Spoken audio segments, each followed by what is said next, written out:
নমস্কার নমস্কার নমস্কার। শুভ নববর্ষের প্রীতি শুভেচ্ছা ও ভালোবাসা সবাইকে। এই যে গাছের ফুল দেখতে দেখতে চায়ে একটু চুমুক দিতে দিতে বছরটা আমি শুরুই করলাম, যাতে বছরটা এরকমই যায়। আমার দুধ চা যে খায় সেই জানে দুধ চা কত অমৃত।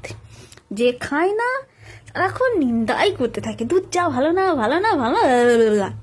তারা কি করে জানে দুধ চার আমেজটা? হালকা দুধ চার কাপে চুমুক দিতে দিতে যে কি মজাই লাগে, আহা বলে বোঝাতে পারবো না। তৃপ্তি, জান্নাত। তারপর একটু ছাদে গিয়ে এদিক ওদিক বাঁকিয়ে সূর্যের রোদ খেতে খেতে একটু ছবি তুললাম। আহা কি মজা, তাই না? কি আনন্দে চলছে, তাই তো? আরে দাঁড়াও দাঁড়াও দাঁড়াও দাঁড়াও দাঁড়াও, বছরের প্রথমেই লেগে গেল হাতে ছেঁকা। এবার সারা বছরটা যাবে আমার সেকাই সেকাই। Bye bye.